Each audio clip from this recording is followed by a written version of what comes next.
And so with sites like State of the State Kansas, where you're not necessarily tied to one geographic area, is that something where you're trying to find people to produce content for you out in Western Kansas? Is that maybe part of your business plan down the road? You know, we originally had, especially because in campaign coverage, each district, you know, it doesn't really matter what your media market is anymore. The state is divided up into, in Kansas there's 4 districts, and out in the first district here, you guys had a big fight on the Republican side in the primary, and it was one of the heavy races to follow, and I, you know, absolutely would have wanted someone out there to, you know, trail around after all these campaigns and ask them questions and do video. It would have been quite a task with 6 Republican hopefuls for the nomination and Alan Jelka on the Democratic side. Yes, well, luckily we got to cover Alan Jelka quite a bit. He probably got more coverage than anybody during the primaries too. You know, I do think there's it's one of those things that it takes someone who's committed to it, who loves doing it, because one thing I found in being a reporter is it is fun and it's an honor to be a part of what's going on, but at the same time the news cycle is something that it's like any job. It stops being fun every single day, and so you have to have a commitment to say, I care about this so much that I will get up on the days that I don't feel like doing it, and find those people that tell the story in a way that I couldn't have. And I'm sure they're all over the place here too, in Hayes and across the first district. It seems like one of those neat opportunities with a website is that you aren't place bound, so you can be all over the place. Yeah, I think it's totally going to change the concept of media markets, because media markets are right now actually based on TV stations. Yeah. We have 3 in Kansas: Wichita, Topeka, Kansas City.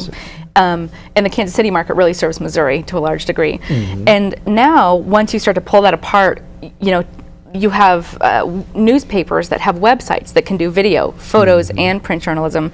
And so that concept of a media market starts to dissolve into maybe your local newspaper website again, because why shouldn't newspaper websites start to function like TV websites? And the web allows the integration of all of those different media, just as you have not only written word content, but you've got video, and so all of these different methods are converging together into one. Now, have you found that as we start bringing traditional print media and old broadcast media together, that it's changing the way that people consume their news, because they're kind of jumping back and forth between the two? I do. You know, I think part of I have a theory that whoever figures out, whoever puts all the video and print together a news organization on the website first wins. Because in the end, we all want to just go to one place to see it all. Like the New York Times website is a really good example. It's got all of it going on. And there are certain stories, print media will always beat us in terms of speed. They can get a print story out in a matter of minutes, whereas it takes us a long time to cut video and edit it and things like that. So, but there are times when you want to see that politician sweat, you know, and that's something that video can do really well. And so I think that once those, you kind of roll them together, then people will, when they want to see the slideshow, they'll watch the slideshow. When they want to hear that politician's answer, they'll play the video. But when they just want the news story, they'll, you know, go for the print. I mean, it's always which one do you go to first, and you let the consumer decide. And consumers have been deciding. You've mentioned to me that you're seeing a pretty significant increase in traffic to your website. Is that right? We are. We have about 7,000 viewers a month right now, and we actually are just going to start running on other newspaper websites across the state. The Wichita Eagle and the Hutchinson News are going to start carrying our video content. And it's something that my hope is that it makes our state house coverage, our campaign coverage accessible to more people who, you know, might go to the Wichita Eagle or the Hutchinson News website in the morning, but wouldn't even know about us out there. Okay. Well, we've got to cut to a break in just a moment, but when we come back from the break, I want to talk a little bit more about some of these things that you've been mentioning, particularly about how the news cycle is changing, and one of those great concerns that people have. It seems like you figured out a way to make media business work in a new environment where there isn't an instruction manual. That's a really important thing. I want to pick that back up once we return from this break on Talking Democracy.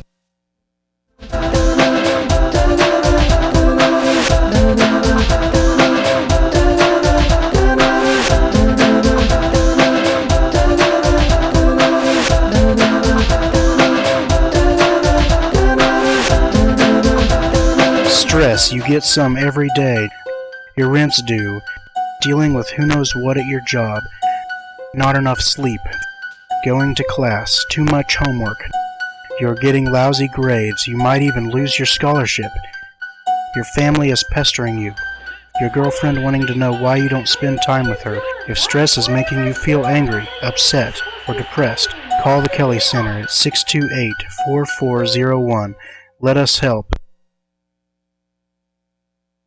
The holiday season is in full swing across Kansas, and many families are facing difficult times. Don't make the holiday season more difficult by turning to drugs and alcohol and then getting behind the wheel of a vehicle. Troopers and local law enforcement officers are working hard to protect everyone. Don't wreck the holiday season for yourself, your family, or another family by driving impaired. Call a cab, use a sober, designated driver, or celebrate safely at home. Together, let's make this holiday season in Kansas safe.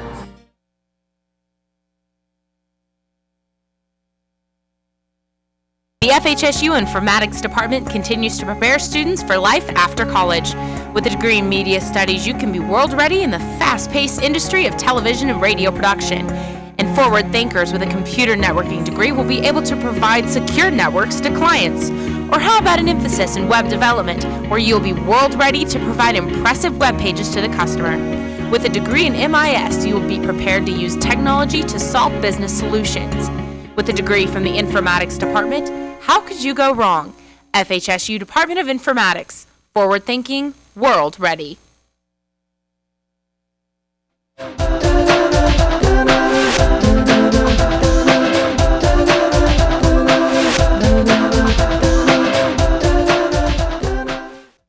Talking Democracy with Rebecca Zepick. Before the break, we were talking a little bit about this brave new world that you've entered into with State of the State, Kansas. And there's a lot of people who look at the shrinking newspaper market, both in terms of circulation and the number of newspapers that are circulating on a daily basis. They look at the struggles of TV stations and they say, how do you make a media business work in this environment? You found a way to make this business go. So what's the secret? Or what can we tell those bloggers, those aspiring people who want to have their own news sources? How do you make it work? Well, I wish I had a perfect answer, and I don't quite yet, because I would be a millionaire if that was the case. But, you know, a couple of rules that I had that have worked really well from the beginning is stay small. As a new company, we don't have a big fancy studio like most TV stations. We pretty much have a camera and editing equipment, and it all fits in my car. And you know, the thing that is a struggle for large news organizations, whether it's a newspaper or a TV station, is they have a huge overhead to carry around, especially those guys that the newspapers still have to do a print edition every single day. And that's something that I think has a lot of expense to it. We try to be small and do, you know, we're all online. And so I don't even own a TV. I own a TV, it's in my closet. I haven't used it for years, I should say. So, you know, I live on the web now. And a big help for me was I really had to get all my news online to understand where the holes were, because if you start just getting your news online, you'll know about this story, but you'll have no idea about that other big story, because I might not be following environmental news, but all of a sudden something's going on with the Gulf, you know, oil spill, and I was 2 weeks late in finding out about it because I don't watch the evening newscast that would normally package all that together. So it was helpful to sort of make that leap.